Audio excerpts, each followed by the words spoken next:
In the year 1213 BC, the greatest pharaoh Egypt had ever known took his final breath. He was 90 years old.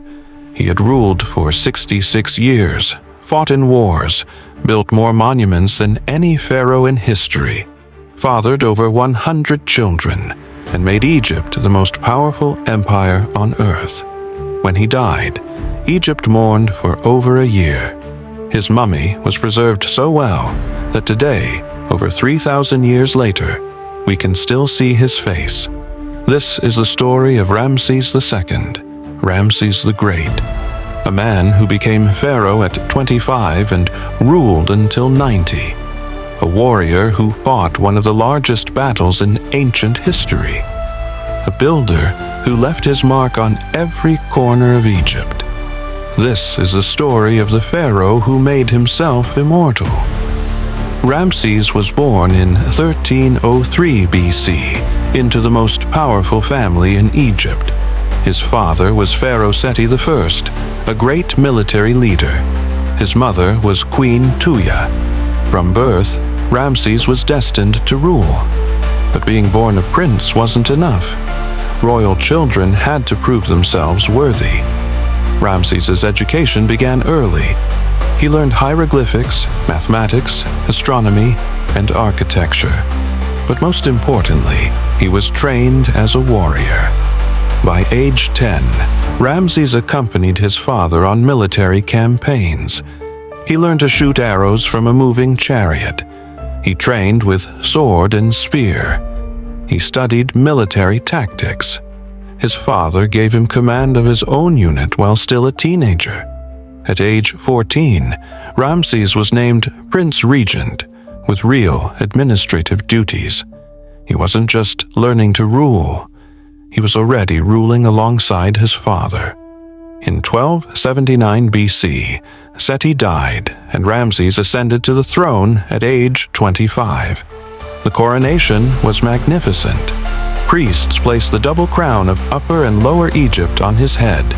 He received the crook and flail, symbols of Pharaoh's power. He took 5 royal names, but the most important was Usermat Re Setepen Re, meaning the justice of Ra is powerful, chosen of Ra. The people called him Ramses the Great. Egypt was already powerful, but Ramses had grander ambitions. He wanted to expand borders, build eternal monuments, and defeat Egypt's greatest rival, the Hittite Empire. The Hittites controlled modern Turkey and Syria. They were the only power that could challenge Egypt. For years, both empires fought over the city of Kadesh in Syria. Kadesh was strategically vital, controlling trade routes between Egypt and Mesopotamia. Ramses decided that in his 5th year as pharaoh, he would march north and take Kadesh. In 1274 BC, Ramses marched with 4 divisions named after gods: Amun, Ra, Ptah, and Seth, totaling 20,000 soldiers. The army included infantry, archers, and war chariots, the tanks of the ancient world. As they approached Kadesh, scouts captured 2 men claiming to be Hittite deserters. Under interrogation, they said the Hittite king was far north, too afraid to fight. Ramses pressed forward confidently with just his lead division. But it was a trap. The prisoners were spies sent to deceive him. The Hittite army wasn't far away. They were hidden beyond Kadesh. And they had 50,000 soldiers and 2,500 war chariots, the largest chariot force ever assembled. As Ramses made camp, Hittite chariots suddenly attacked his 2nd division, scattering them in panic. Ramses found himself cut off with only his personal guard. His army was broken, supply lines cut, surrounded by thousands of enemy chariots. Most commanders would surrender, but not Ramses. According to Egyptian records, Ramses called out to the god Amun for strength, then charged directly into the Hittite forces. he fought with such fury that the Hittites believed reinforcements had arrived. Ramses killed dozens of enemies personally. His elite guard held their ground against wave after wave. He rallied his scattered troops. Then Egyptian reinforcements actually arrived, a division traveling by a different route. The tide turned. The exhausted Hittites retreated behind Kadesh's walls. The battle ended in stalemate. Neither side won completely. The Hittites held Kadesh but failed to destroy Egypt's army. Ramses returned to Egypt claiming total victory. He carved the battle on temple walls across Egypt, describing himself as a godlike warrior. The propaganda worked. Egyptians saw Ramses as a superhuman hero. The Battle of Kadesh became legendary. After Kadesh, Ramses turned to building. No pharaoh in Egyptian history built more than Ramses the Great. His most famous creation is Abu Simbel. In Nubia's cliffs, Ramses ordered 4 colossal statues of himself carved into the mountainside. Each statue is 65 feet tall, as high as a 6-story building. The temple was positioned so precisely that twice yearly, on February 22nd and October 22nd, sunlight penetrates 200 feet into the mountain, illuminating God statues inside. This engineering marvel still works 3,000 years later. Next to it, Ramses built a temple for his beloved wife Nefertari, an extraordinary honor. He completed his father's temple at Abydos. He built the Ramesseum, his massive mortuary temple containing a 1,000-ton statue. He expanded Karnak and Luxor temples, adding the great hypostyle hall with 134 columns, each 80 feet tall. He built temples in Memphis, Heliopolis, throughout the Delta and Nubia.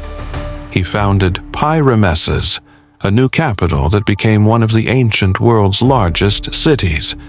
His cartouche appeared on more monuments than any pharaoh. Some believe he even erased other pharaohs' names and replaced them with his own. His strategy worked. 3,000 years later, we still know Ramses the Great. Ramses had 8 principal wives and dozens of secondary wives, fathering over 100 children, possibly 150. His favorite was Nefertari.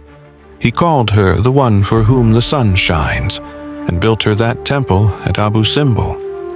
When she died, around year 25 of his reign, Ramses was devastated. His daughter Meritamen then became his chief wife, common in ancient Egypt to keep bloodlines pure. Ramses outlived many children. His first 12 sons all died before him. His 13th son, Merneptah, was in his 60s when he became crown prince. In year 21, Ramses signed a peace treaty with the Hittites, the first peace treaty in recorded history. It established borders, created a defensive alliance, and ended decades of war. To seal it, Ramses married a Hittite princess. Egypt and the Hittites never fought again.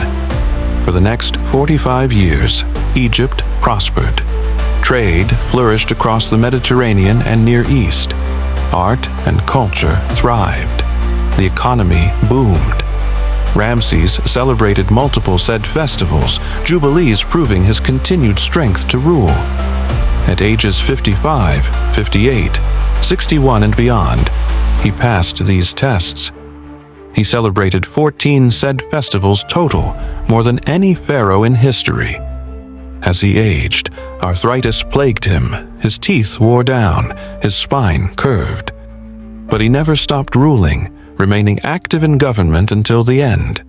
He outlived enemies, rivals, wives, and even his own children and grandchildren. In 1213 BC, after ruling 66 years, Ramses died at age 90. For ancient times, this was extraordinary. Most Egyptians lived to perhaps 40. Egypt mourned for 70 days officially, but much longer in reality. An entire generation had known only one pharaoh. His funeral was the grandest Egypt had ever seen. His body was mummified with exceptional care, wrapped in finest linen, placed in golden coffins nested inside each other, and buried in the Valley of the Kings, surrounded by treasures for the afterlife. His son, Merneptah, now in his 60s, became pharaoh. But Egypt would never see another ruler like Ramses. His 66-year reign remains one of history's longest. He built more monuments than any pharaoh.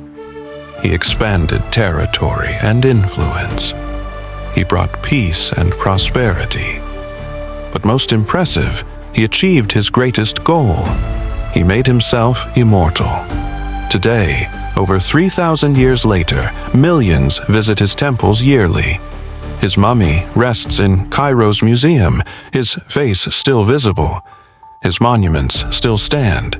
When the Aswan Dam threatened Abu Simbel in the 1960s, the world came together to move it, block by block, to higher ground. Humanity refused to let his monuments be destroyed. His name is known worldwide. In 1976, his mummy was flown to Paris for treatment and issued a passport listing his occupation as King Deceased. It was received with full military honors. Ramses wanted to be remembered forever. He wanted his name to echo through eternity. And looking at the evidence 3,000 years later, he succeeded beyond his own grand ambitions. Ramses the Great became immortal. What other stories has history tried to bury? Subscribe to Ancient Echoes and discover the heroes the world forgot.